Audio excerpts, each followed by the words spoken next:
Stage, Brian Callie.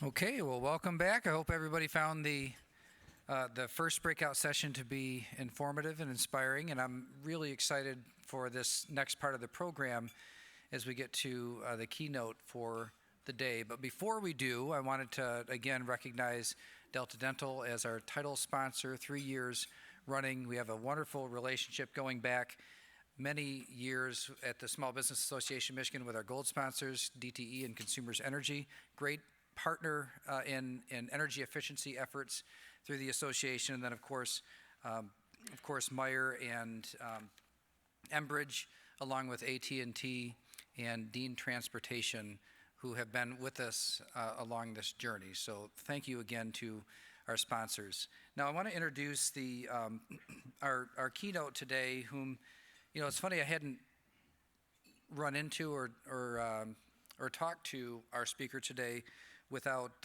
in a few years, and yet when he walked in, it was like no time had passed at all. But that's the kind of person that Randy Lewis is.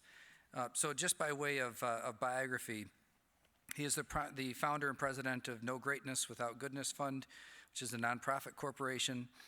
He's the author of No Greatness Without Goodness, which was released in 2014. And I can't believe it's been that long. I remember when Randy came into my office and gave me a copy. I highly, highly recommend you reading it. It's a real inspiration, but it gives you a sense for what's really possible and the difference one person can make. That book was named by Fast Company as one of its best 10 new books you need to read this year. Randy launched this initiative to assist businesses and communities in developing and launching disability hiring initiatives that result in more inclusive and effective workforce for business, improve the well-being of the community, and to have a positive impact on all of those involved with and without disabilities. And it's something that we hear over and over again, that the things that you do to your company to make it better for people with disabilities, in fact, make it better for every one of your employees. He's helped senior executives of companies across the country and abroad to launch their own disability hiring initiatives. He pioneered this model at Walgreens, where he served 20 years as the chain grew from 1,800 to 8,000 stores across the landscape. But I think you'll hear a little bit about the way that small business actually informed that work as they got it up and off the ground. So it's my real honor to introduce my friend Randy Lewis to share the keynote with you.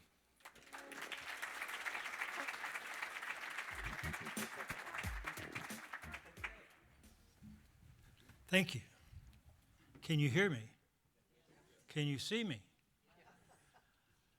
This is only like the second time I've worn a tie in the last 2 years, so I really had to put this on today. I want to make sure it still fits. So we're going to go a little casual today. So you mind if I get casual a little bit? Okay. All right, let's go. I'm going to tell you a story, and I hope you see yourself in this story. And the story I'm going to tell begins with my family. This is my family, 2 girls and a boy. How many of you have children? Okay. So you know this is true. Every child is a lesson. And a different lesson. Every child is different. Sometimes in that lesson, sometimes by what they do, sometimes by what they say, in some cases just who they are. And certainly it is in our case. Our son there, Austin, is now 34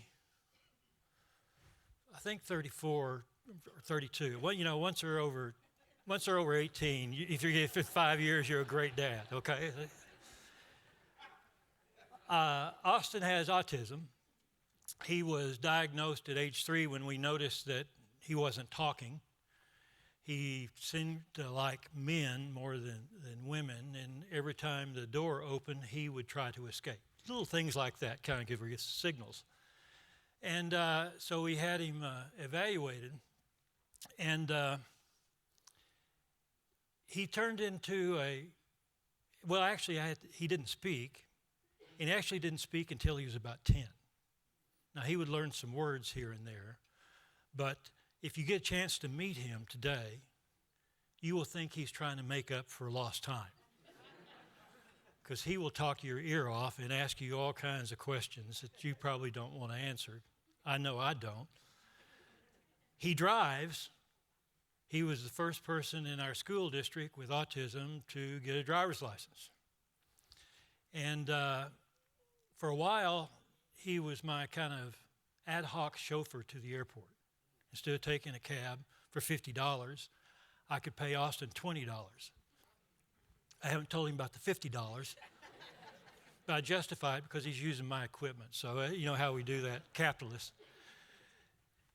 And every experience is the same when he takes me to the airport. He'll get up early in the morning, take my bags downstairs. We'll drive through the Chicago traffic where it's snowing or whatever. Every time it's the same experience. We'll pull up to the gate at United, and he'll stop, and I will turn to Austin, and I will say, Austin, you got me here safely and on time. Thank you, and I love you. And every time, Austin will turn to me and say, $20.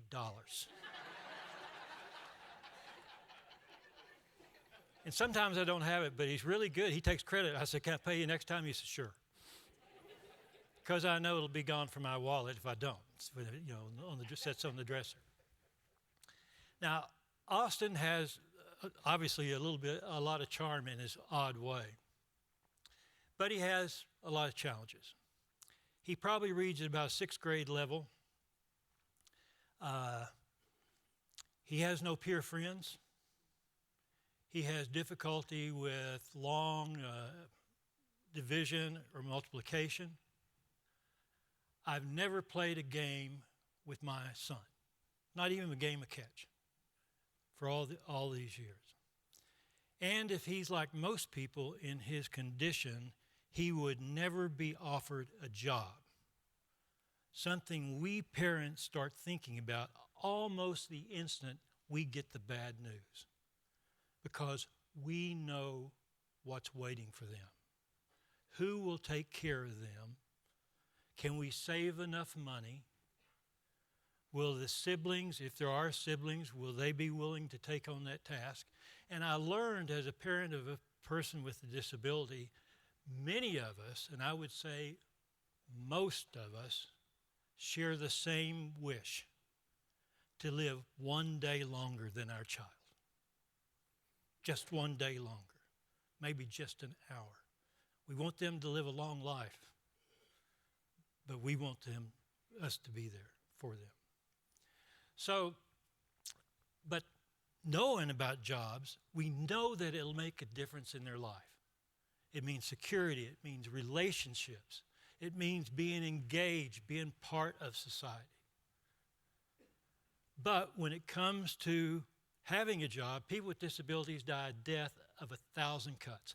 They may look different, they may act different, may walk different, they may not learn the way we're used to teaching, on and on and on. And they may be a qualified candidate, but too often they're not the best qualified candidate, the one that we're looking for. So knowing this, and I really got my eyes open when I got to go, because back in the day, you could go into those early childhood programs at school and see the other kids, and I saw them and I said, we have no problems. What are all these other parents going to do? And then I started thinking about Walgreens. We have 240,000 employees. 200,000 of those, over 200,000 of those work in our stores. Most of those jobs are part-time. And I'm thinking, if I'm laying in bed at night, looking at the ceiling, saying, what are we going to do? What about my fellow employees at Walgreens? What are they going to do? Who's going to do something about this? So it didn't take very long to kind of think through this.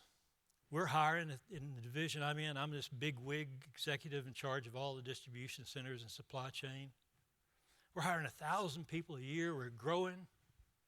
And I'm thinking, if Walgreens can't do something about this, which company can? And if I can't do something about this, who will? So we we started off with the desire. Now, we didn't know anything about people with disabilities. So here we are with all these distribution centers, and we think, what are we going to do? Well, let's go out and get somebody that does have access to people with disabilities, like all these agencies. You know, we have agencies, we got Voc Rehab. Let's go to them. So we go out and we find an agency that outsources or brings people in. So what we did is we brought a group in, gave them ancillary work, not mission critical, and we paid the agency to do this, like tagging merchandise or sorting through some things.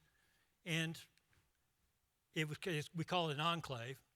And 5 of our buildings did that, and everybody thought it was great. You know, I would get calls. I remember working from our Toledo place. The guy says, gosh, the Ohio Turnpike was shut down because of snow, and the people in the enclave called me up and said they're going to walk to work today. Why didn't anybody else do that? And I said, don't let them walk. I said, But everybody thought, boy, we are great. People were giving us awards. We were such great corporate citizens.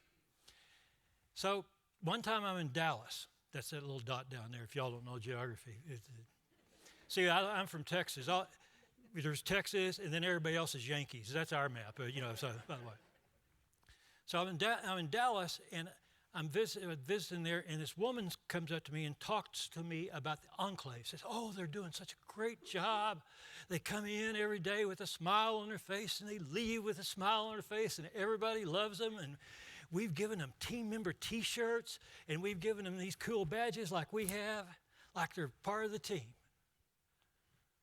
But they weren't. Because she shows me this picture. And I don't know who this woman is. I don't know what her role is. I don't know if she's a team member, if she's part of the enclave, whatever. And she's in the picture. And I'm looking at this picture trying to figure it out. She must have seen it on my face because she says, oh, but I'm not one of them. I'm their sponsor. I didn't hear anything after them. They weren't doing the same jobs. They weren't earning the same pay. And they weren't us. And so after that, I thought, gee whiz, we've had all these people with disabilities in the building for a year. Certainly, some of those folks could do mainstream work. So why don't we ask for volunteer among the workforce? Who would volunteer to be a peer coach to somebody that, one of the folks that you probably have seen around the building, and help make them successful? A lot of people volunteered. One of those people we hired was Chuck in our Pennsylvania center. Now, Chuck had autism. He drove. He did a great job. He was what we call in the autism, as a parent of autism, we can say this, our goal, he was what I aspired Austin to be. Weird. Okay, that's the word we would use. Weird. Maybe Austin, people think, yeah, there's something about Austin, he's weird. Gosh, he made it. It's a success. Chuck had some weirdness about it. One thing, we learned his favorite color was purple. And the reason we knew that is because in our centers, we have all these plastic totes that we fill up with merchandise and send them to the stores, and each DC, each distribution center, has its own color.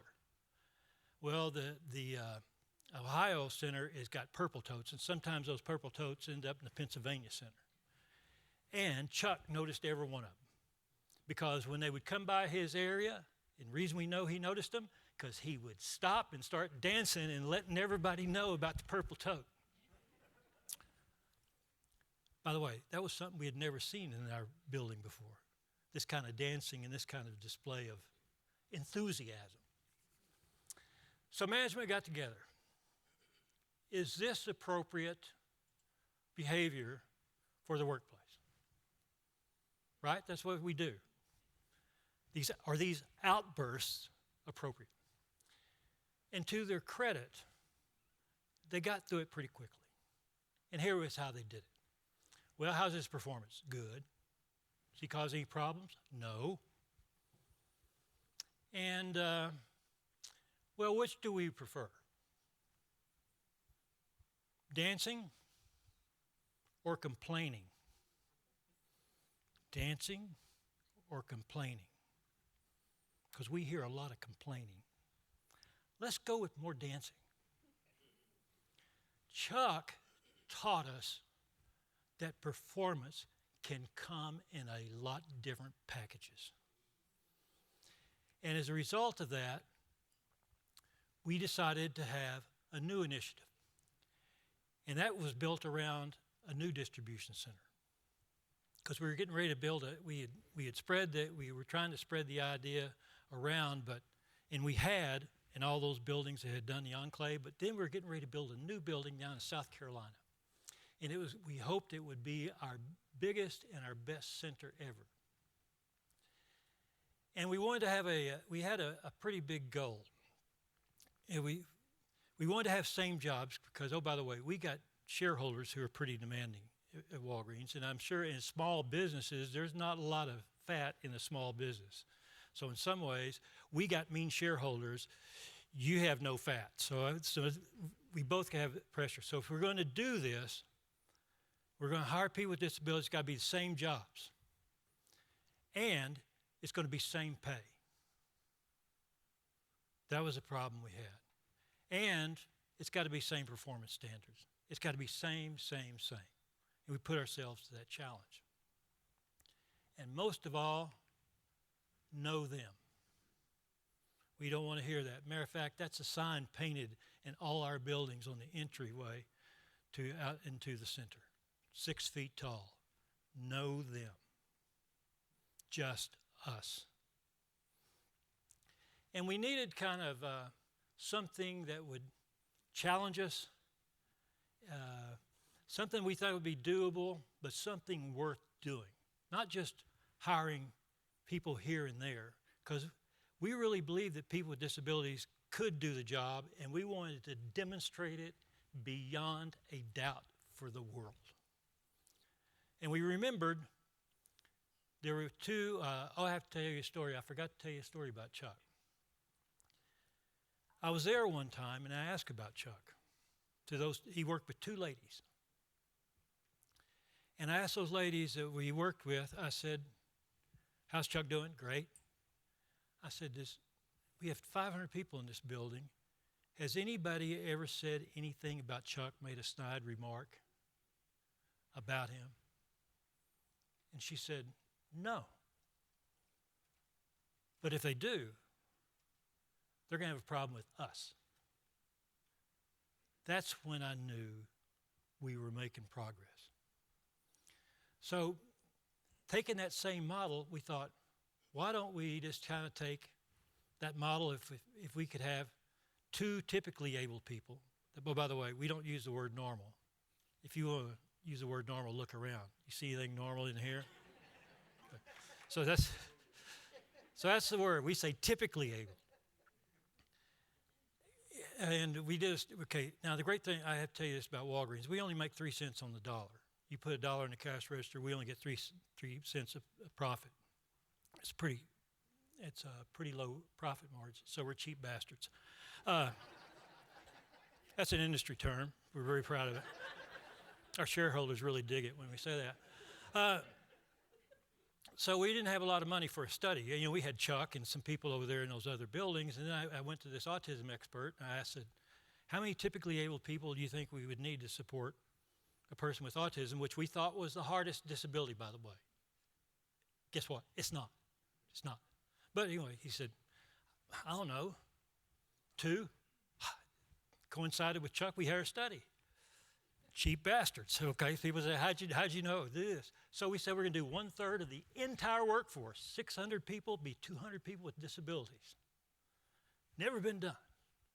And we didn't know if it was possible. But the great thing we took from Mark Twain, we said anything worth doing is worth doing poorly. Everybody said, that makes sense. Because we went to the board about this and told them about the building's going to cost $200 million and some change. And they said, great, and we showed them the cost benefit, and they loved that, and return on invested capital, which, it makes directors swoon if you ever just throw that. I mean, if you know those directors of companies, let's use that term.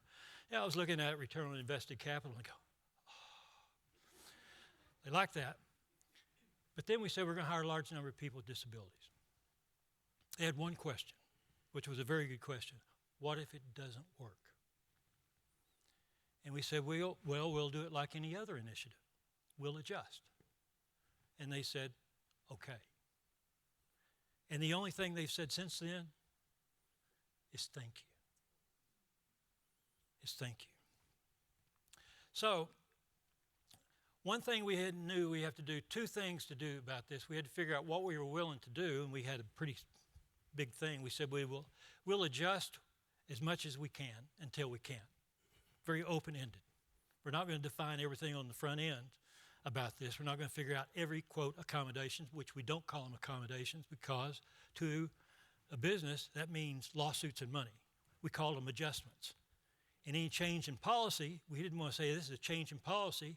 We used the corporate cloak of invisibility when you want to do something against the rules that we all know. Every vice president knows that. We're going to do a pilot. You can do anything. Oh, it's a pilot? Okay. So we said we will adjust any policy if it gets in the way of an effective workforce. Because that's what every policy is supposed to be about that we'll do. So how are we going to find these people? So we said we were going to go find an agency because they have access to people with disabilities. And one little thing we're going to do, though, we want those folks to come in and understand our jobs. Understand our jobs, not our job descriptions. Does anybody have a job description of any job in their company that doesn't say good communication skills? What does it really take to do the job?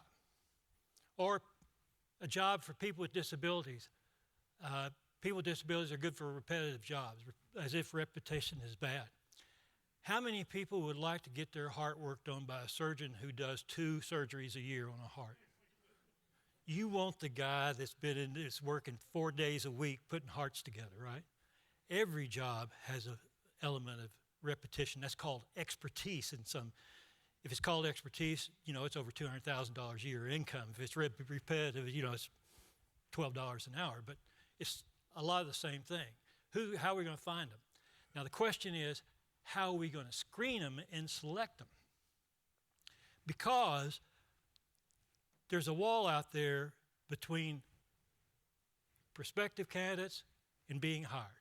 And that wall is job history and interviewing skills, credentials and charm.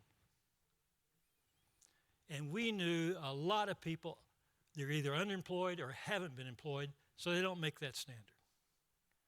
And very unlikely they have the experience or the ability to do well in an interview, despite our efforts to say we have no bias.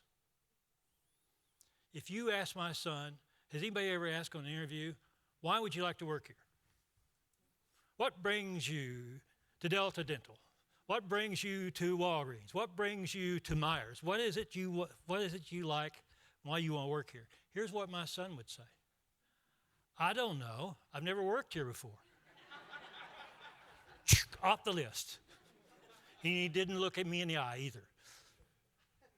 So we said, we got to have something different. So this is what the term's starting to be used now. This is a term that's evolving now. That's come out of the movement because a lot more people are hiring disabilities than there were. The working interview.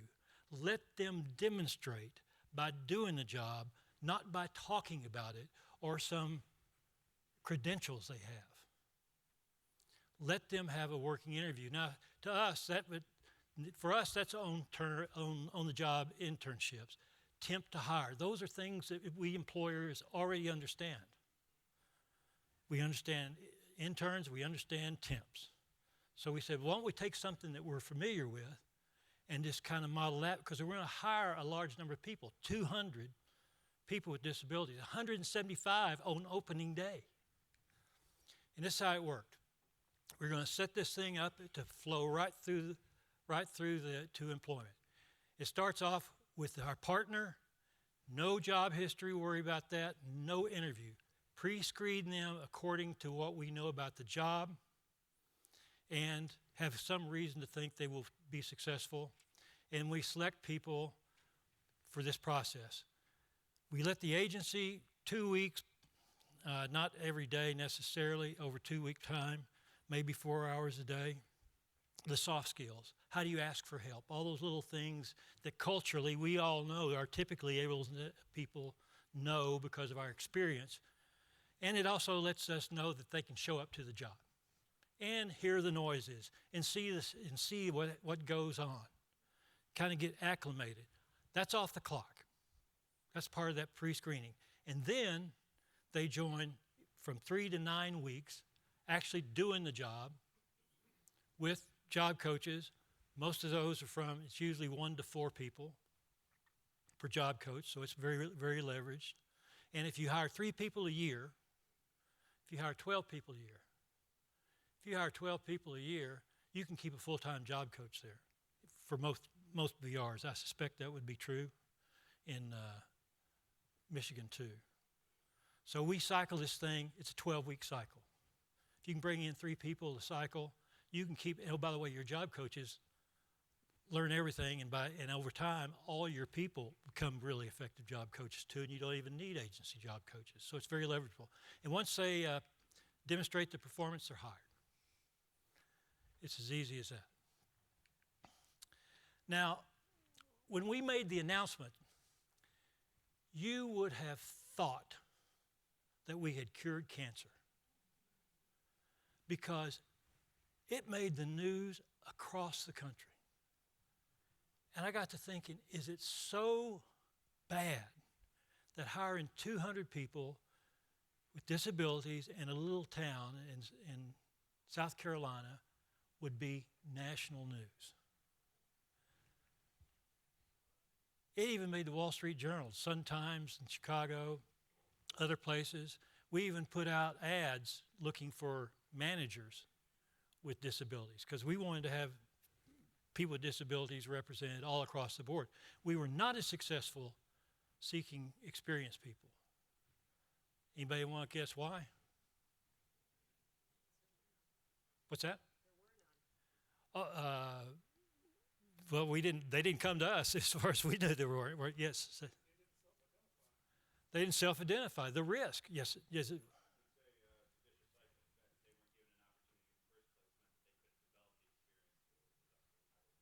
Well, that's true, but we knew that they're out there. They're just not disclosing because I was listening to a woman in Washington on a panel, hugely talented, and she has, I think she has Tourette's, and she said she revealed her disability. She said, I was doing really well in my career, and I disclosed my disability, and now I became the crazy girl.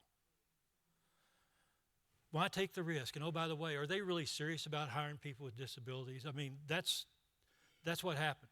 Now we do have people come to us because we demonstrated it. And when all these companies go out there, when they did the federal thing, 7% of your workforce, if your federal contractor needs to be a person with a disability, what did everybody do? They wanted to go out and say, everybody that's already here, please disclose. And did anybody disclose? Some people. But what's the upside?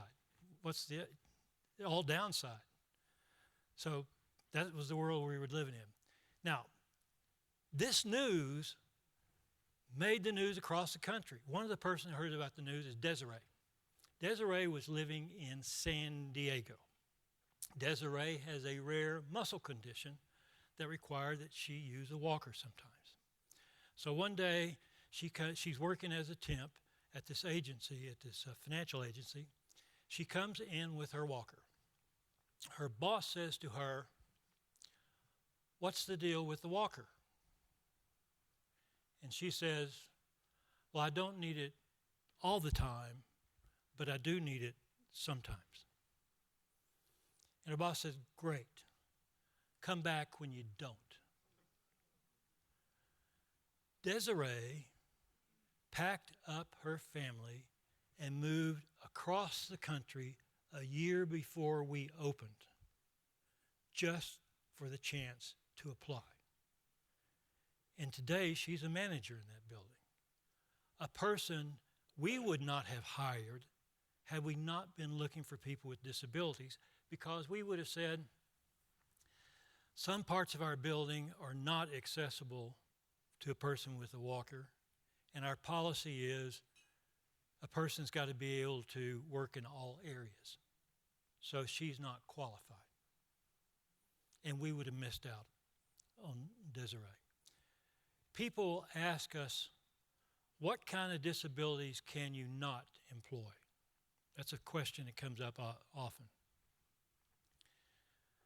Truth be told, we haven't found a single disability that we would automatically disqualify, because every disability is a spectrum.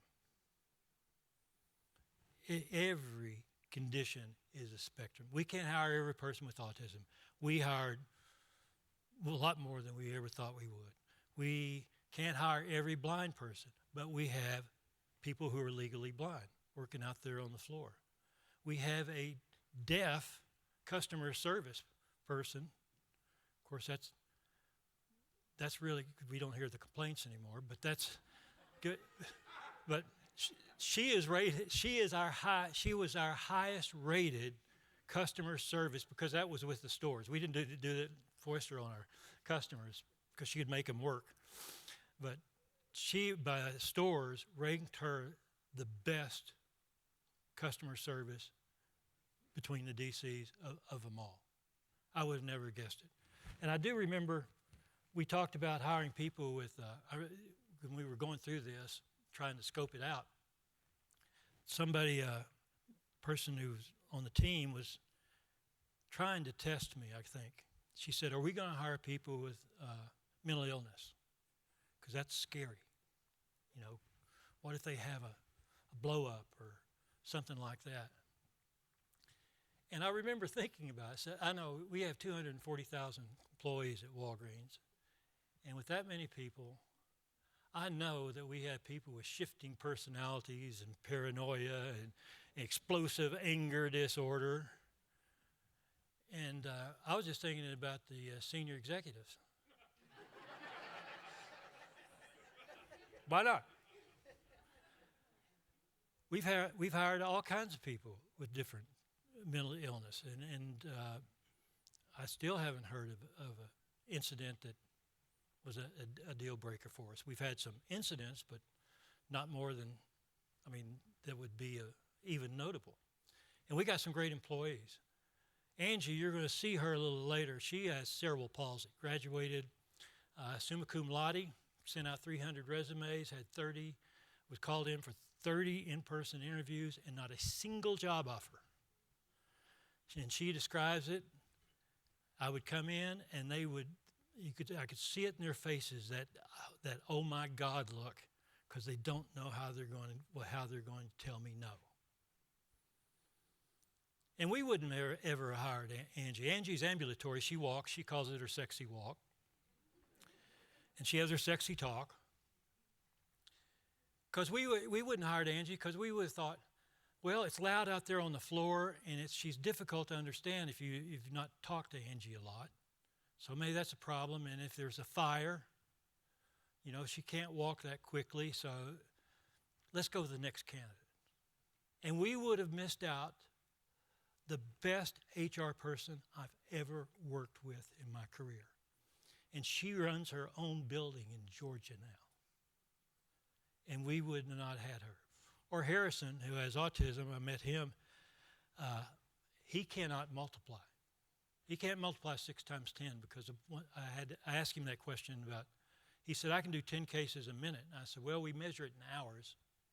How many can you do in an hour? He said, I don't know. I said, well, it's 10 times 60. I don't know. Now, I know it's 600. Took me a little bit to think about it, though. And our standard is 400.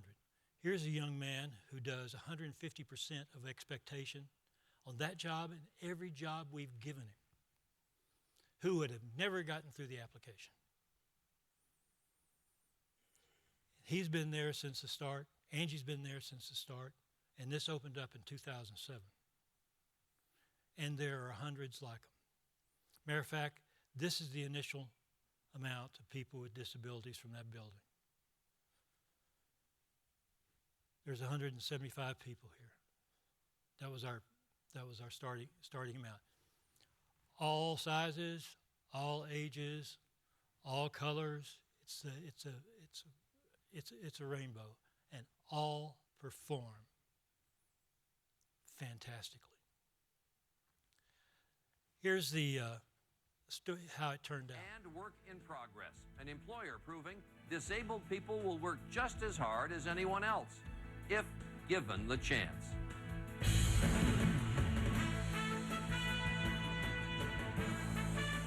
From ABC News headquarters, this is World News. Finally tonight, an economic success story that is, more importantly, a human success story. A recent study found that the unemployment rate for Americans with disabilities is 44%. There are laws against discrimination, but many employers still question whether disabled people can really do the job. Betsy Stark found one company with some answers. At first glance, this Walgreens distribution center in Anderson, South Carolina seems ordinary enough. But look a little closer, I'll tell you what, I love this job. and it is anything but. I have been happy with it. I'm contented. And I've got people all around me that's the best friends I've ever had in the whole world. What's special about this place is that Julia Turner and more than 40% of her 700 co-workers are disabled. Julia has Down syndrome. Daryl Perry, who works right next to her, mentally retarded. What are these things, Daryl? It tells you all kind of tips. Oh, so these are tips on how to do your job? Do my job.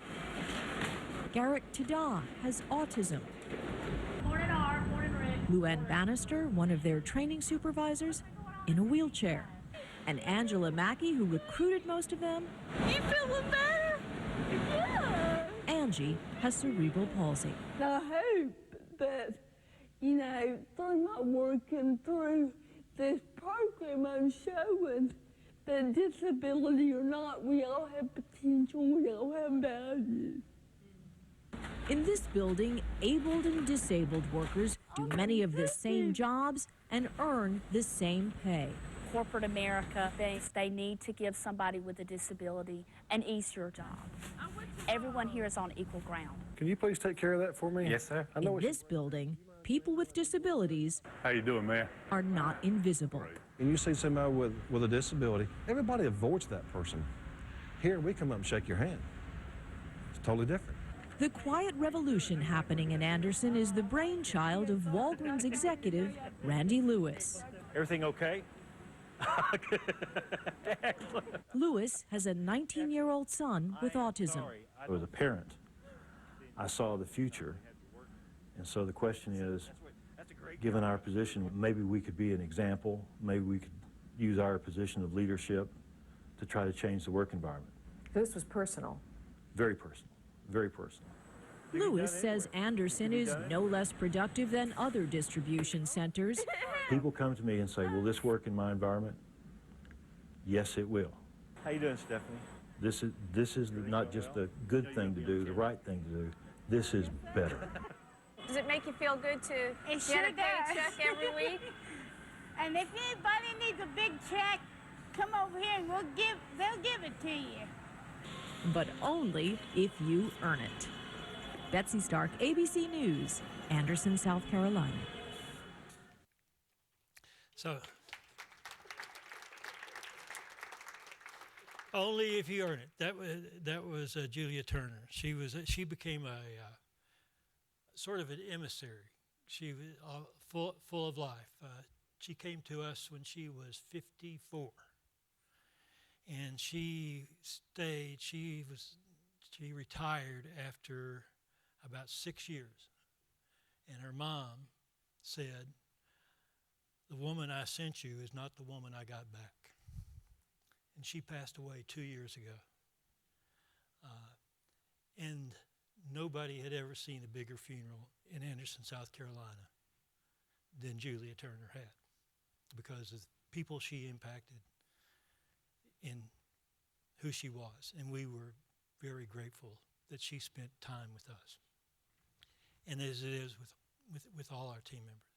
Now, as far as how did it turn out, we knew that we wanted to demonstrate to the world, without a doubt, because of those large numbers that they could do the job. So we gathered up all the data and we published it, and it's available on the website nogwog.org. Nogwog is kind of like the initials of no greatness without goodness. Because when you're writing a book and dealing with an editor, you don't want to be saying, well, how's no greatness without goodness doing today? So we came up with Nogwog. It's a lot easier, and it's a lot easier to type in too. Nogwog.org. You can get the study and some other things.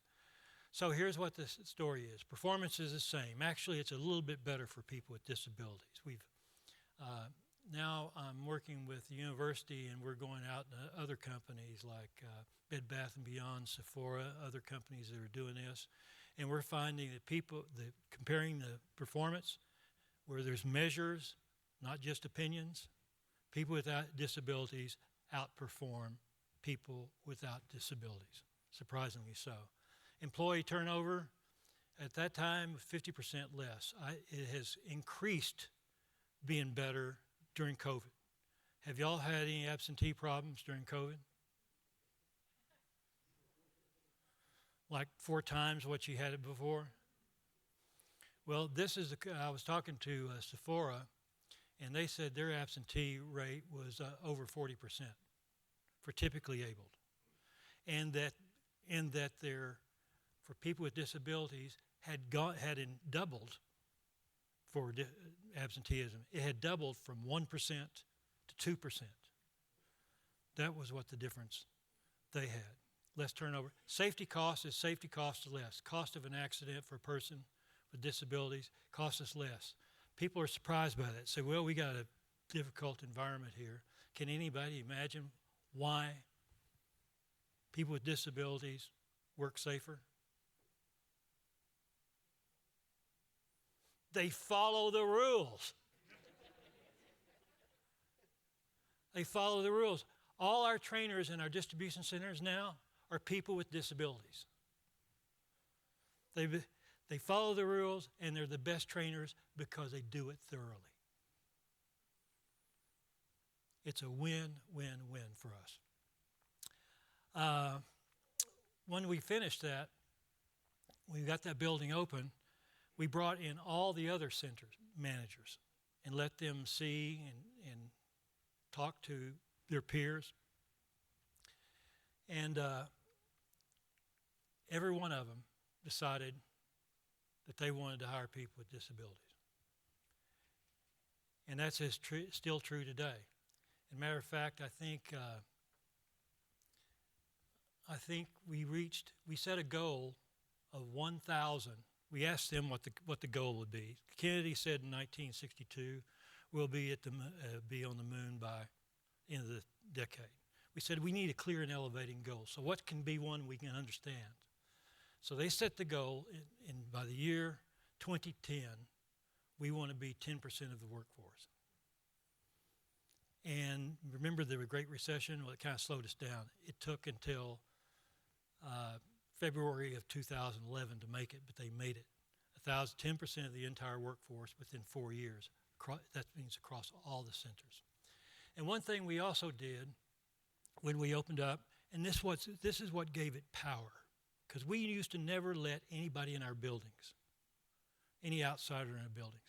It was either because we thought we were so good and we didn't want our secrets to be known, or that we were so bad and we didn't want to really know how bad we were. One of the two. So take your pick. But we never used to let anybody in. But we said when this one, and I remember, and this is in the book. By the way, one of those has a $20 bill. Just saying. If it's not yours, it's not my fault. When I spoke to the store managers about this before we opened. 5,000 store managers in Vegas. And I was telling them about it, and of course, I'm the cause of all their problems. And actually, it's always your distribution centers, your supply chain problems.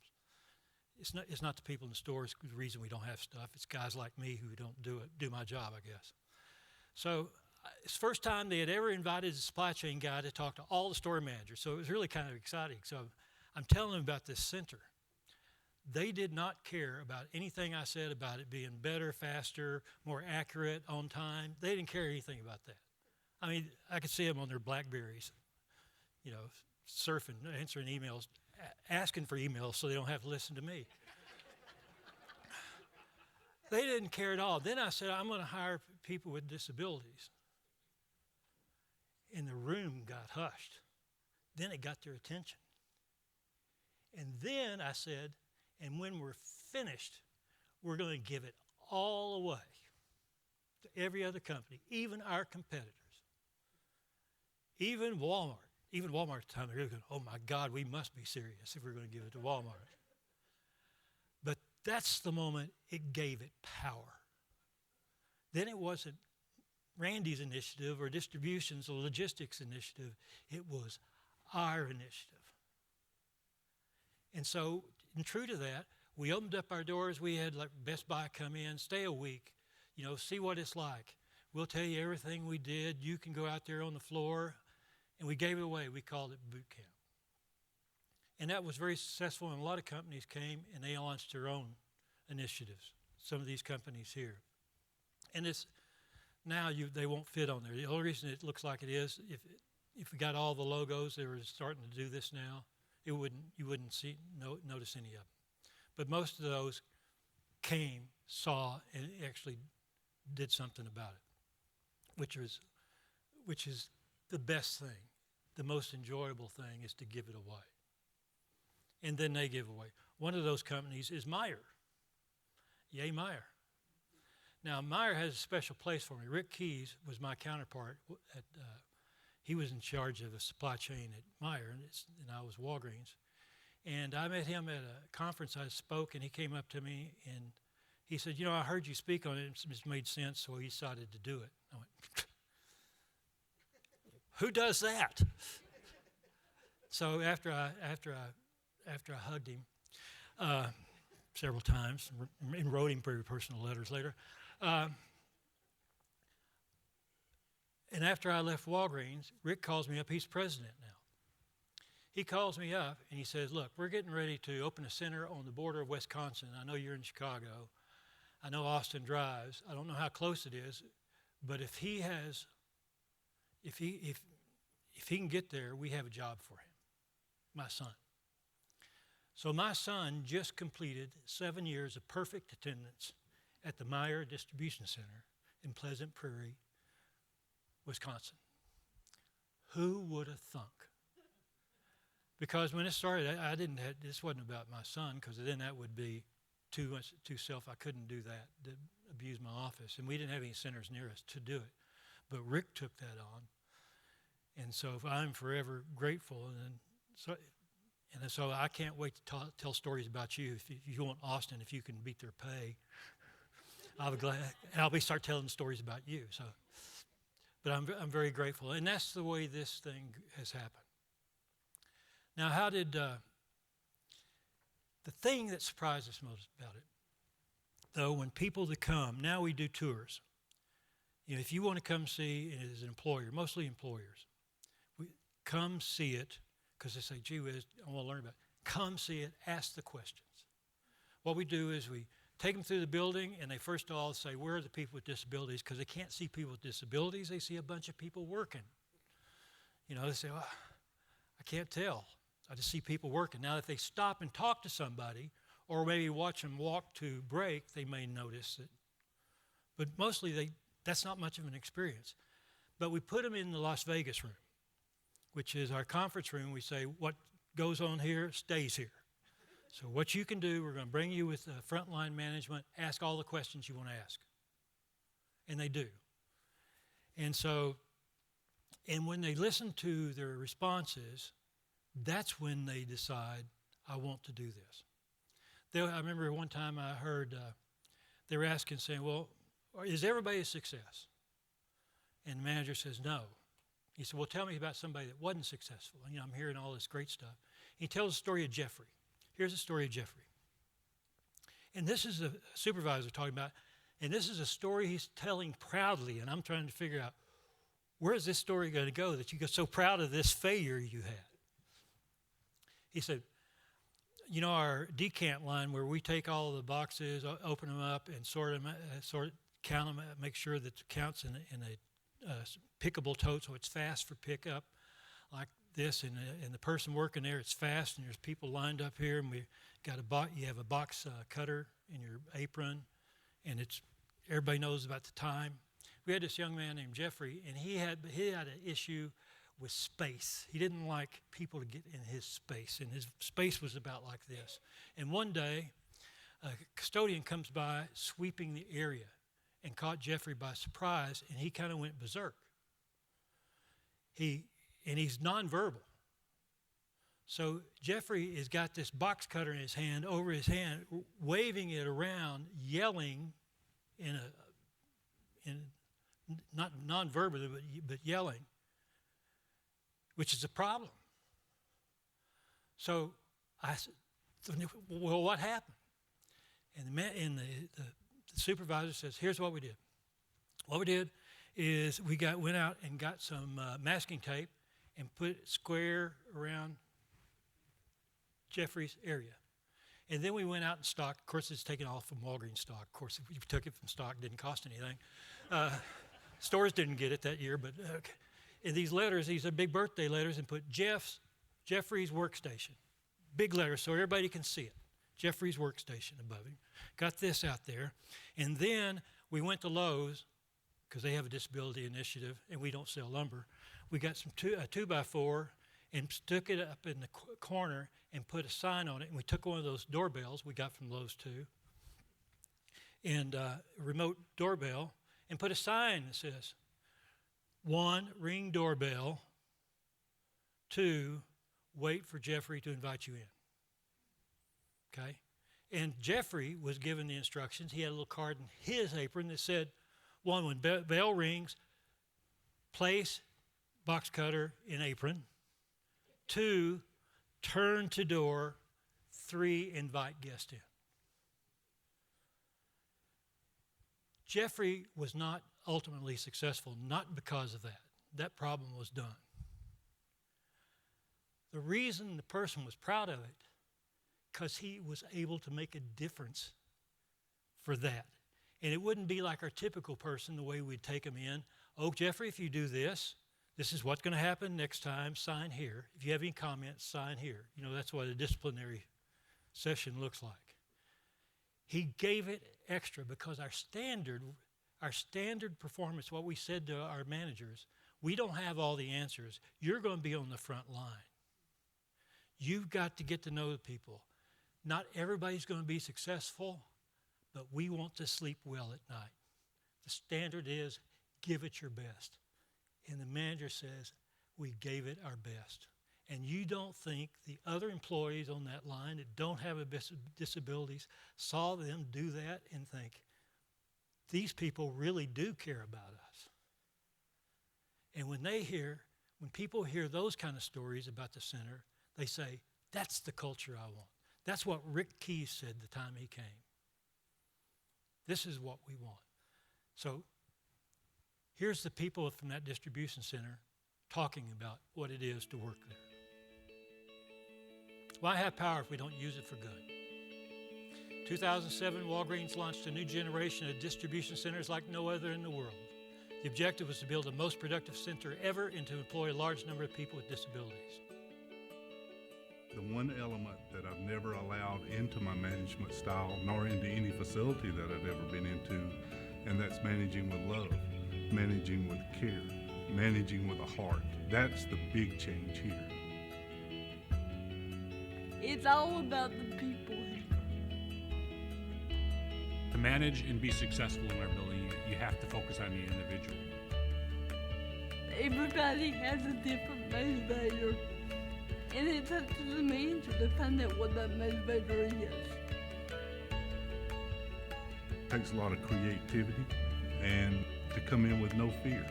I am allowed to be creative with the team members, that it's not a hardline stance to where either you get it or you don't get it as an opportunity to see what the issue is and work with that team member.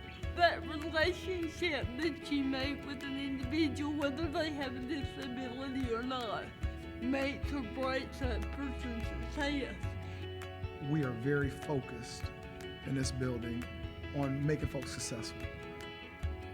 As far as the key indicators that we look at for safety and productivity, we are the number one in our division. We started each day as one.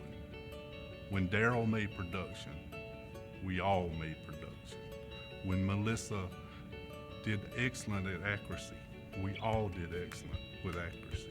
When John worked safely, we all worked safely. It changes the whole culture of a building. You will have a team that thinks about other people before they think about themselves. We've all been changed. It's made me a better manager. It's made me a better man. It's made me a better father and a better husband. I'm a better leader because of it. I got more compassion, got more patience, which has not always been a strong suit of mine. I see folks for who they are now, as opposed to what they look like.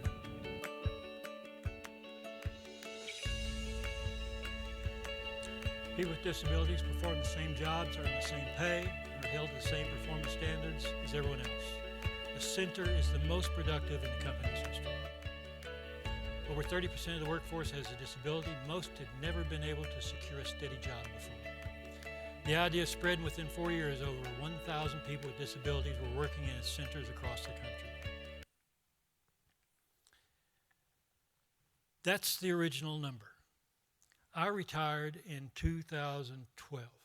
Since then, I have had 3 other people who had my job. I was fortunate. I had my job for 18 years, which was really a privilege and indicative that there were no other candidates. I kept them out of the building.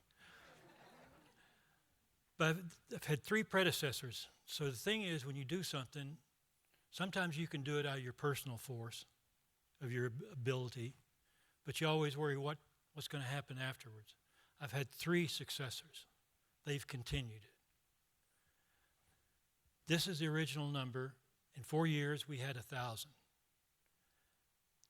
When we made the 1,000, they set another goal to be 2,000, 20% of the entire workforce by 2020. This is what it looks like today. 20% of Walgreens logistics workforce has a disability who have never had a chance otherwise. It's the good thing to do, it's the right thing to do, and it just happens to be the smart thing to do for us. So I will leave this. I ran a little long, and I apologize. We were going to have 30 minutes for questions. That was never going to work. But I will say this. For those of you, and there's a lot of other people in here that are hiring people with disabilities, which is great.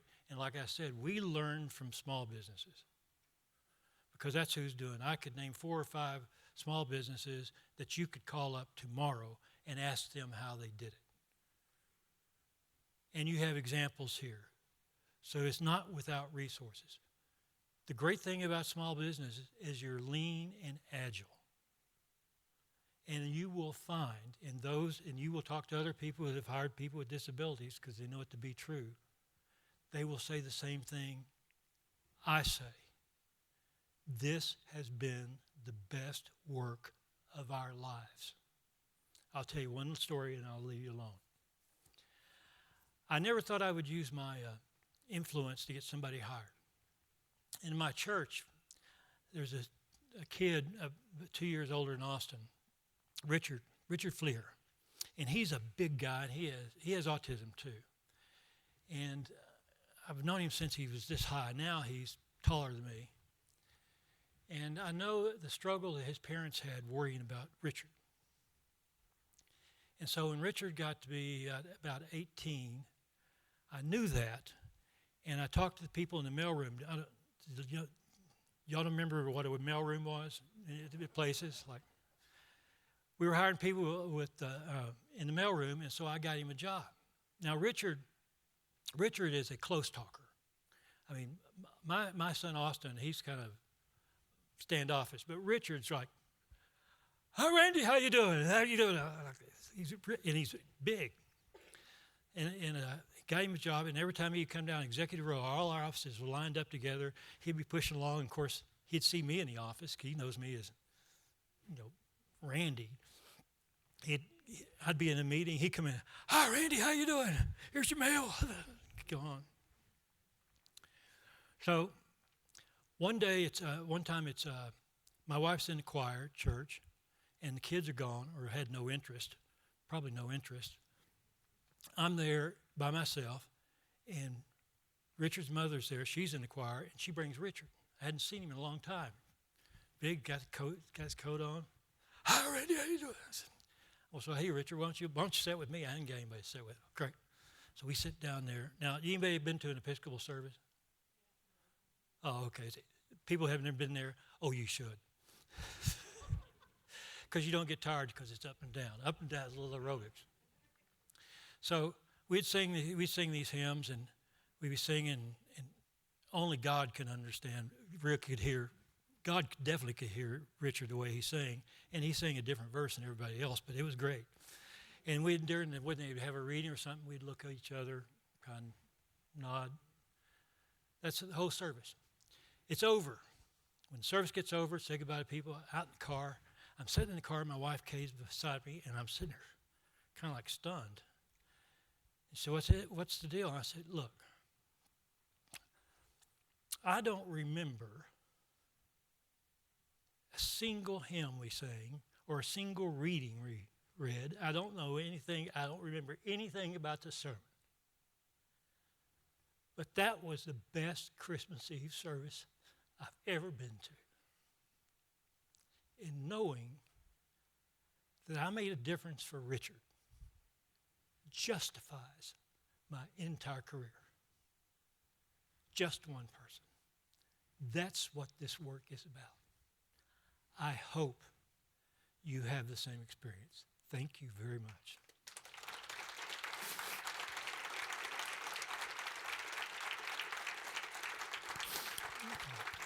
Oh, you're sweet. Thank you.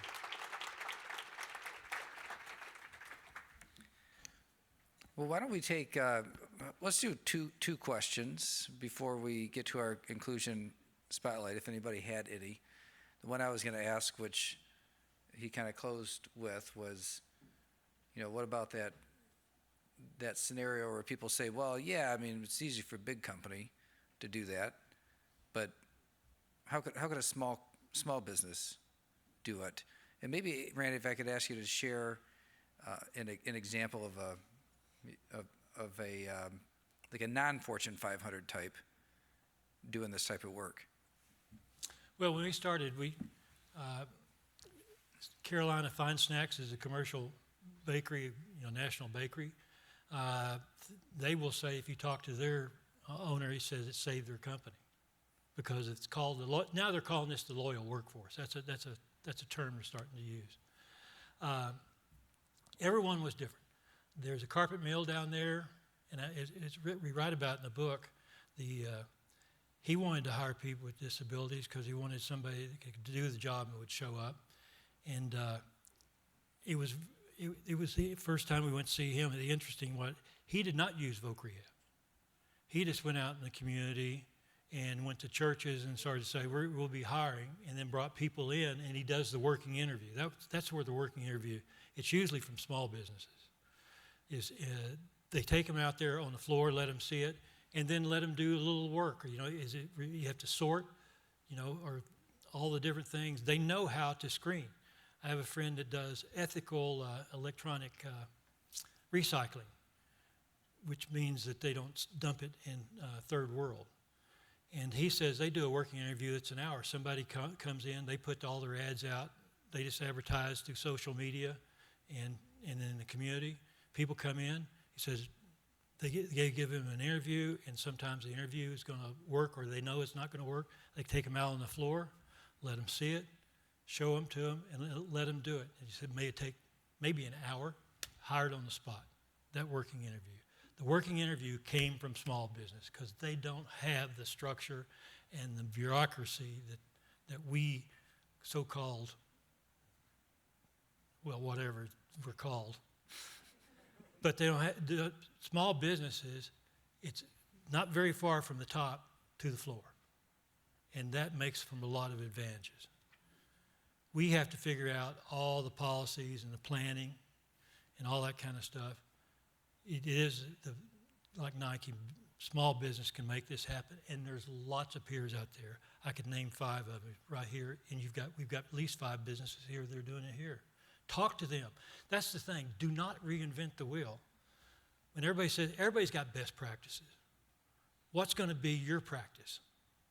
Again, once you have somebody, what am I willing to do? What am I not willing to do? And what do I think success will look like? Here's the easiest thing. If you don't want to do anything else, hire a deaf person. That's the easiest. You know why? You hire one deaf person. They know every other deaf person in town. We did that in Minneapolis. I was up there. We only have 50 employees, and everybody's signing in the lunchroom. I said, I know we only have more than 10 deaf people. And he said, yeah, everybody else learned to sign so they can talk during meetings. There's so many ways to do it. There's no reason that there's going to be a way for you to do it. That may be not true in a big company, but there is a way for small businesses. You've always led the country. Little business, big business started from little ones. You've always done that. That's how it's always been. This is your wheelhouse. All right, why don't we go, one question right in the back, yeah.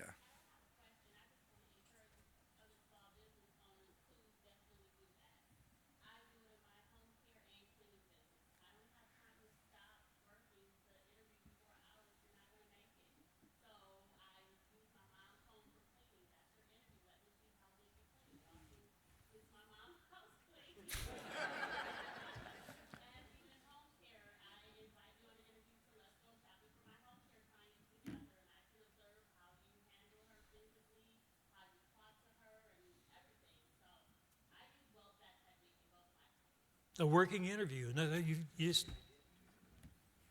That's what works. Good practice at my house too, if you'd like. How about another one right in the back here?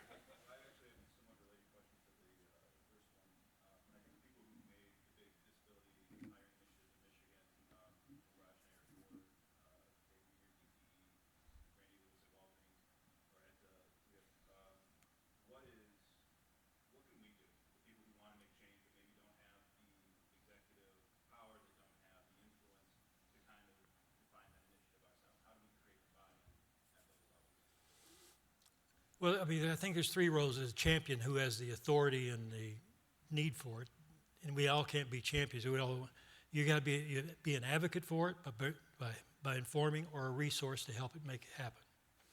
And like for example, HR in the world is a key resource and an advocate. Anybody else outside that is an advocate. I think by spreading the news and if you want to go, what's your elevator pitch if you're talking to somebody? And the one I've come up with is, would you consider, what if there's a group of people out there that we cannot get to with our current methods that can perform as well as better as our current workforce? Would we be interested in it? How would you say no to that? So, and they said, well, would you, and if you would be interested in it, would you be willing to pursue it? Now, then I would figure out on the supply side, and this is what the supply side needs to say when they have somebody that says, I'll be interested in it, we won't let you fail. We know how to do this. That's what supply side, instead of saying, here are our rules that we can live with, they need to be saying, if you'll do this, we won't let you fail. But start off with the idea of something they can't disagree with. What about that group out there that could perform as well or better and have better retention, work safer? Would we be interested? Who's going to say no to that? And if they don't ask how you could do it, then they're probably not interested. But most people would be. That's been my experience. Is that helpful? It is. No, well, of course, you wouldn't say that in front of everybody, but I hope. My son would, but I don't know about you. Justin. Hey, this was awesome. I'm a person with disabilities. Wow, I'm getting choked up. This is weird. I've owned a business for 13 years now. And we have a small team. We're 6 people, but 4 of us have diagnosed disabilities. And